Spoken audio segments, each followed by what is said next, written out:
Hello, and welcome to the Human Being 101 podcast.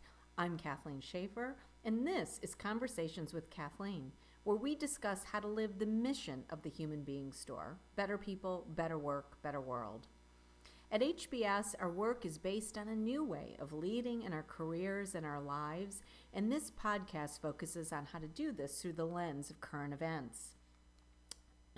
Well, welcome to Memorial Day weekend, and one that is very different than what most of the country is used to experiencing as a time of being out and about and gathering with people.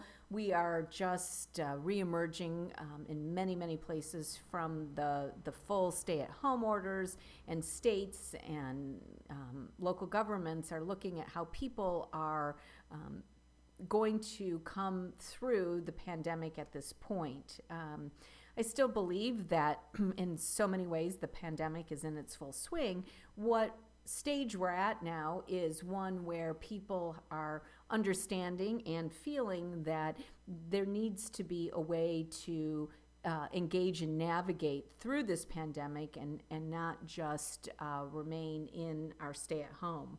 And so this week, what I wanted to talk about and consider is how we've gotten to this point as a society. I mean, why is it that we operate the way we do, where people go and show up at workplaces from 8 to 5, 8 to 6 or longer every day, and then return to their homes? Why do we socialize the way we socialize? And for a lot of people, I don't know that they've ever really stopped and considered how things have developed the way that they've developed. And I'm going to suggest that much of how we operate as a society, particularly with work, but I think it also has a lot to do with the ways that we come together in terms of our social interactions, and indeed even as President Trump has called upon houses of worship to be able to do so, the way in which we worship. And that is that we have a model that has underpinned so much of our society without it being really front and center for a lot of people, and that is it's the assembly line model. The assembly line requires that everybody show up at the same time in the same place to perform a job and to get something done, and to create an outcome. And that it is essential that people all are there doing their piece and sending it on down the assembly line. And there's a lot of good that comes out of production and manufacturing in that way. I think the question that the pandemic is bringing up is that essential organizing principle of manufacturing, of the assembly line, really serving us well in other areas of society? And from our work hours, why is it that we have a practice of leaving our homes, commuting, and for many people in many places it puts so many people on the road at the same time, where commutes have become really arduous, to go into other buildings that consume natural resources in whatever ways, heating and cooling and whatnot, to be there for some set of hours as a marker of whether or not you're actually productive and producing something. And then we turn around and repeat the same thing going back to our homes, and we've kind of duplicated what is maybe essential for people's ability to be able to provide what it is that they love providing without having gone through the commute and the coming together in these places at the same time in the same way. And, if you look at it through that assembly line perspective, that's true with the way restaurants are organized. They want everybody all in there at the same time to be eating and dining, and then, people leave and the next group comes in. I mean, that's how restaurants are organized. That's how places of worship are organized.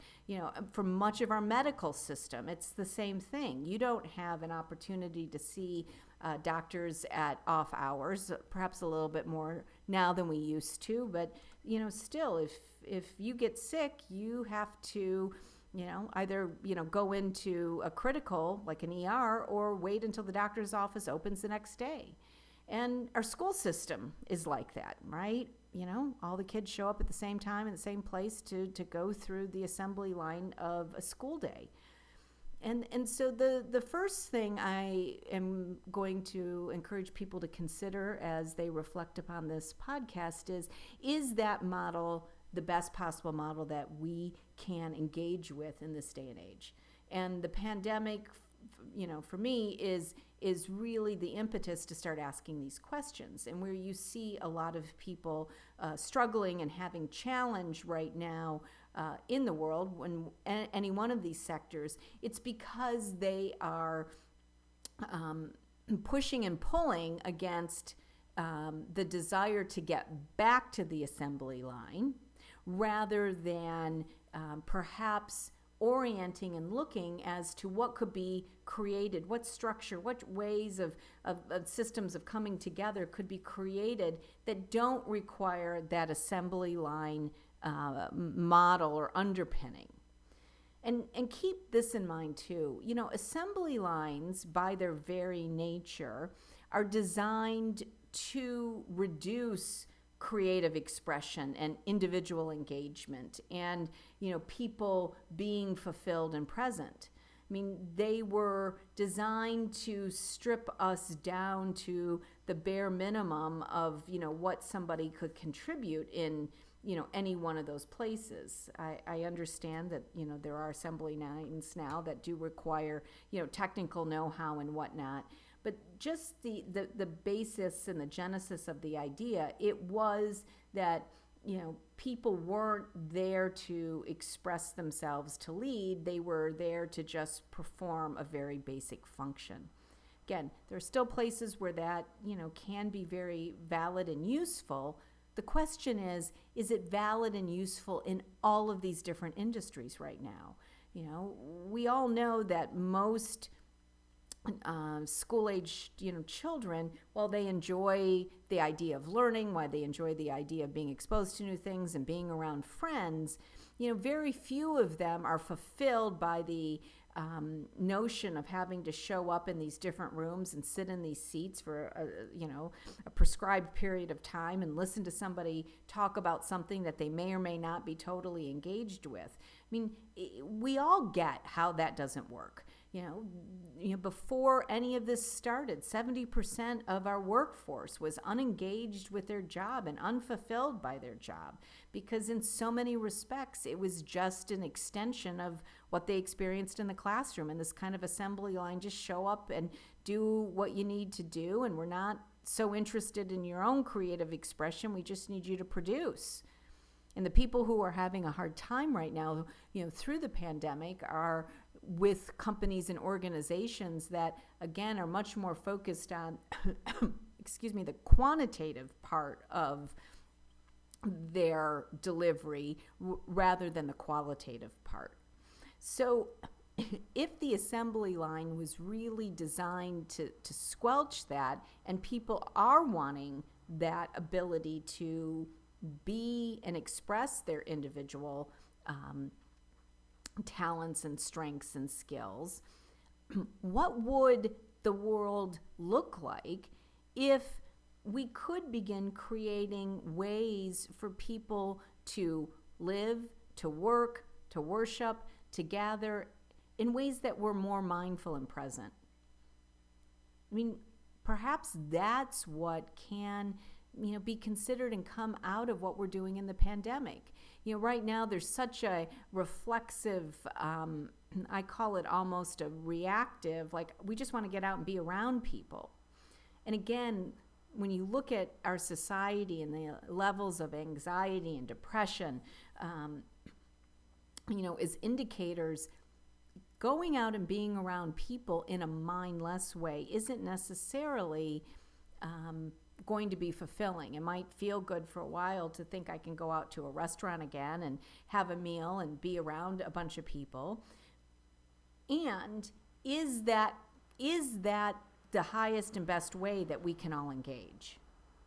Is there not a way to begin thinking about, especially after, for so many of us, time where we were disengaged from what I'm going to call a lot of the assembly line responsibilities, is there not a way to begin thinking about how can we reemerge from this in a mindful way? Who are the people with whom I'd like to share a meal? That it can be a mindful, connected experience with people I enjoy. Who is it that I would like to come together with in community? And perhaps one of the advantages of the pandemic can be that people can begin to look at where and with whom they can have more mindful, more present, more connected experiences, which may lessen the desire for numerous mindless experiences where people are just going out all the time. Because for whatever is to come in these next months here in the pandemic, we are going to be continuing to deal with the virus. And that if we are going to create social structures and opportunities for people to engage, the answer may not be to just go back to, all of the multiple easy interactions, but to be able to find new ways for us to be mindfully engaged with smaller groups of people, and that in the end may ultimately be more satisfying. So the call to action this week that I invite you to consider is to just observe for yourself, what is it that you've enjoyed about, being less socially engaged? I mean, is there a sense of getting more connected to who you are and what you truly like and enjoy? And as you think about re-entering and re-emerging from this, where are the opportunities for you to do so in a mindful way versus, perhaps those that may be, again, a little bit more reactive, like I just would like to do this, but may lead to an experience that while you're doing it may not actually feel as good as you want. Because ultimately here at the Human Being Store, what we talk about is that when you are connected with your gift, when you know what you want to offer the world, that's the meaning and the juice of life. And leading, even in our personal lives and in our communities, is one of the greatest opportunities for us to express our leadership. So the invitation, this weekend and as you move into the week is where you can look for those places to be present, to be mindful, and to engage with people in meaningful ways that really will be rewarding and in this era safe, rather than maybe thinking that just by simply walking into a crowded restaurant again that all will be well. As always, we appreciate any thoughts or feedback you have to this. You can email us at hello@humanbeingstore. We are just having so much fun and success with our Lead and Succeed sessions that are open to everyone. For more information on that, again, just email us or visit the website to sign up for those. And I appreciate you being here. Again, I'm Kathleen Schaefer, and I will look forward to speaking with you next week.